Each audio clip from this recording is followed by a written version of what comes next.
Hello class 5 students, did you see chapter 1 part 1 video on mathematics, जहां पर हमने आपके एनसीईआरटी बुक के पेज नंबर 1 से लेकर पेज नंबर 4 तक एक्सप्लेन किया है। अगर आपने वो वीडियो नहीं देखा तो जल्दी जाके देख लीजिए, क्योंकि हम स्टार्ट करने वाले हैं part 2 of chapter 1 in which we will now discuss the topic fisherman in their boats. तो let us come to page number 5। मैं श्योर हूं कि आपने मूवीज में या सीरियल्स में सी देखा होगा। सी मतलब समुंदर। आपने समुंदर वहां पे देखा होगा। क्या आपने रियल लाइफ में कभी समुंदर देखा है? अगर आपने रियल लाइफ में समुंदर नहीं देखा है तो मेरी बात मानिए, नेक्स्ट जो हॉलीडे है आपकी, एक ट्रिप प्लान कीजिए। इंडिया में बहुत सारे सी बीचेस हैं, आप वहां पे जा सकते हो। आपको बहुत मजा आने वाला है। वहां पे आप फिशरमैन्स को देखोगे, वहां पे आप सी वेव्स देखोगे, वहां पे आप वाइल्ड लाइफ देखोगे सी का। बहुत मजा आएगा आपको। अब ये जो फिशरमैन की बात मैंने कही ना, ये लोग कौन होते हैं? ये वो लोग होते हैं जो समुंदर में जाते हैं मछली पकड़ने के लिए। इन फिशरमैन के पास जो है वुडन बोट्स होती हैं, लकड़ी के बने बोट्स होते हैं। अगर समुंदर बहुत खराब है, यानी कि बहुत तेज लहरें आती हैं, जनरली तूफान वगैरह के समय ऐसी लहरें आती हैं, तो गवर्नमेंट की तरफ से ऑर्डर्स आ जाते हैं इन फिशरमैन को कि आपको समुंदर में नहीं जाना, क्योंकि समुंदर की जो लहरें हैं ना वो काफी ऊंची आ सकती हैं। एक सबसे ऊंची लहर जो आई थी, जो आज तक की हिस्ट्री में सबसे ऊंची लहर है, दैट वाज 26 मीटर की लहर थी, जो 1995 में एक बीच पे आई थी, जो नॉर्वे नाम की एक कंट्री है यूरोप में, वहां पे आई थी। बट डोंट वरी, आप जब बीच पे जाओगे तो आपको इतनी ऊंची लहरें नहीं मिलेंगी। आपको बहुत मजा आएगा। बट हाँ, अगर आपको स्विमिंग आती है तब तो आपको बहुत ज्यादा मजा आने वाला है, क्योंकि लहरें जनरली इतनी ऊंची नहीं होती हैं। कभी कभार बरसात के समय या साइक्लोन आ जाए तब लहरें काफी ऊंची चली जाती हैं। अब चले आइए पेज नंबर 6 पे। मैंने आपको बताया था कि फिशरमैन के पास जनरली लकड़ी की बोट होती है, वुडन बोट, लकड़ी की नाव। ये जो नाव है बहुत धीरे ट्रैवल करती है, करीबन 4 किलोमीटर ये तय करती है 1 घंटे में। तो यहां पे देखिए क्वेश्चन पूछा गया आपसे, how long will they take to go a distance of 10 kilometre? कैसे निकालोगे आप? आपके पास इसका सोल्यूशन आपको पता ही है, that is a unitary method. चलिए उसको अप्लाई करते हैं। तो देखिए मैं लिख रहा हूं 4 kilometre they are travelling in 1 hour, means 1 kilometer they will travel in 1/4. So 10 kilometer they will travel in 1/4 into 10. इस इक्वेशन को 1/4 into 10 को आप सॉल्व करोगे, आपका आंसर क्या आएगा? 2.5। इससे वेरी इजी कैलकुलेशन, राइट? तो मेरा आंसर आ गया कि 2.5 आवर्स लगेंगे ये 10 किलोमीटर जाने में। अब चलिए मैं आपको एक फन फैक्ट शेयर करता हूं। क्लास 5 का एक एवरेज स्टूडेंट 1 घंटे में 1.5 किलोमीटर चलता है। क्या आपको ये बात पहले से पता थी? तो चलिए वापस चले आते हैं चैप्टर पे। अगर आपको समुंदर के बीचों बीच छोड़ दिया जाए तो समुंदर के बीचों बीच रहने का मतलब क्या? आपको चारों ओर पानी दिखेगा। तो क्या आप किनारे पहुंच पाओगे? शायद पहुंच जाओ, मगर ये बहुत डिफिकल्ट होगा। मगर एक फिशरमैन जो है उसके लिए ये डिफिकल्ट नहीं होता। Why? The reason is the fisherman uses the winds direction. हवा का जो डायरेक्शन है, किस तरफ हवा बह रही है, उसका डायरेक्शन और सन के पोजीशन को जांच कर वो उसको पता चल जाता है कि लैंड यानी कि जमीन किस तरफ है। मैं मानता हूं ये बहुत टफ है, मगर इम्पॉसिबल नहीं है। ये फिशरमैन जो होते हैं ना, ये बचपन से ही इनको सिखाया जाता है कि किस तरह से हवा की डायरेक्शन को देखकर पता चले, या किस तरह से सन के पोजीशन को देखकर पता चले कि जमीन किस तरफ है। तो practice makes a man perfect, ये तो एक कहावत है इंग्लिश में। ठीक उसी तरह से आप भी अगर प्रैक्टिस करोगे तो किसी चीज में भी आप परफेक्ट हो सकते हो। फिलहाल आप मुझे ये बताइए, क्या आपको डायरेक्शंस का प्रॉपर नॉलेज है? तो सपोज आप अपना चेहरा उस तरफ करके खड़े होते हो जिस तरफ से आपके घर में सूरज उगता है, यानी कि आपका चेहरा किसको फेस कर रहा है? टुवर्ड्स से ईस्ट।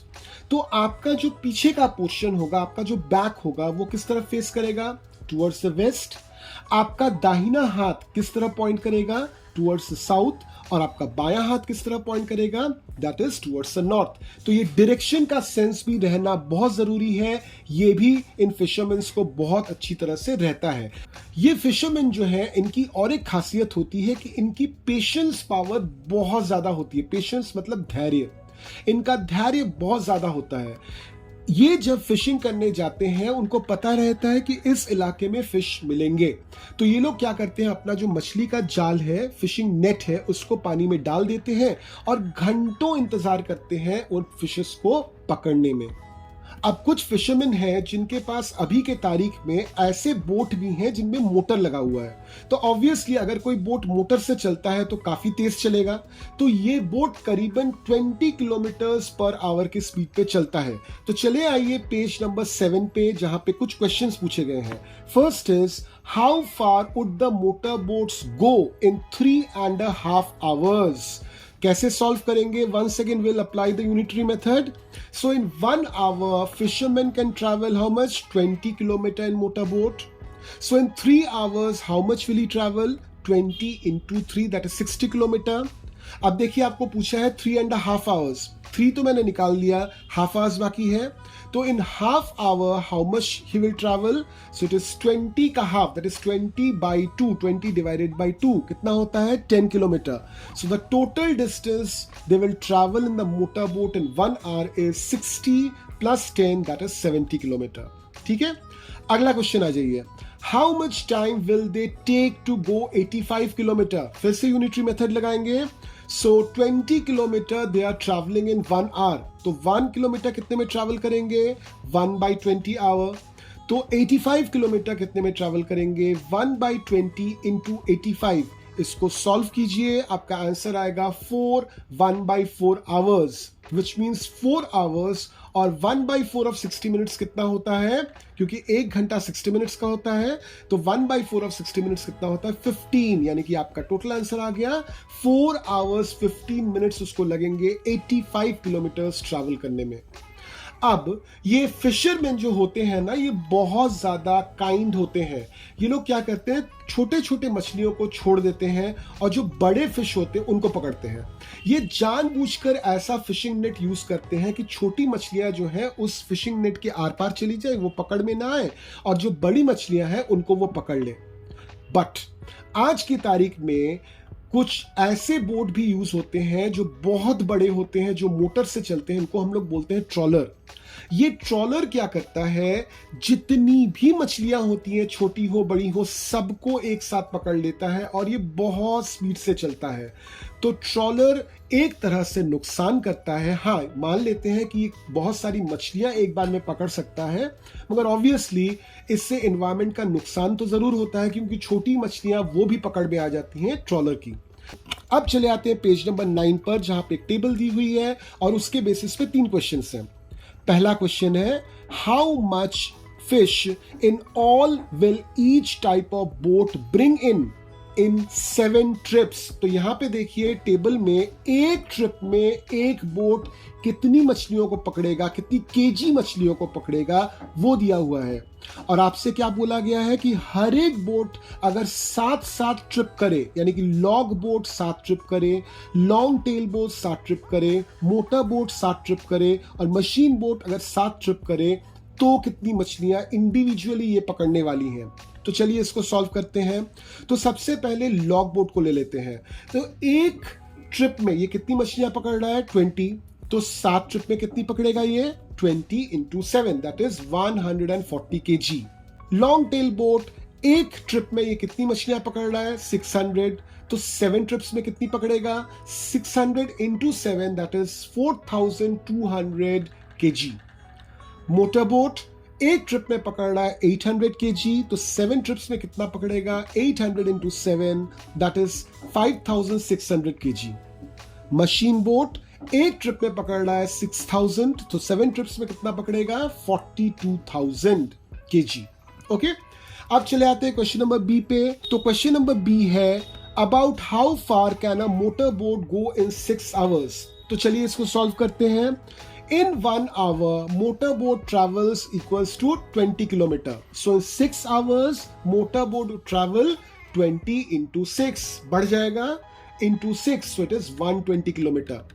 अब चले आते हैं लास्ट क्वेश्चन पे. If a long tail boat has to travel 60 kilometer, how long will it take? Long tail boat को अभी जाना है 60 किलोमीटर, कितना टाइम लगेगा? यहां पे देखिए लॉन्ग टेल बोट का जो स्पीड है वो दिया गया है 12 किलोमीटर पर आवर, यानी कि 1 घंटे में 12 किलोमीटर जाता है. तो उसको लेके हम सॉल्व करते हैं. तो 12 kilometre it is travelling in 1 hour. So 1 kilometre कितने में ट्रैवल करेगा? 1/12. तो 60 किलोमीटर कितने में ट्रैवल करेगा? 1/12 इंटू 60. इसको आप गुणा करके डिवाइड करोगे तो आएगा आपका 5 आवर्स. तो इससे हमारा ये टॉपिक यहीं पे खत्म होता है. हमारे वीडियोस आपको कैसे लग रहे हैं, इनका फीडबैक हमको जरूर दीजिए, ये हमारे लिए बहुत जरूरी है. और साथ में हमारे चैनल को सब्सक्राइब भी कर लीजिए. और मैं एक्सपेक्ट कर रहा हूं कि जिस तरह से आप मैथ्स की वीडियोस को देख रहे हैं, ठीक उसी तरह से आप क्लास 5 की ईवीएस की वीडियोस को भी देख रहे हैं. तो चलिए मिलते हैं पार्ट 3 ऑफ चैप्टर 1 में, जहां पे हमारा टॉपिक होगा some big numbers. Till then, bye and keep learning.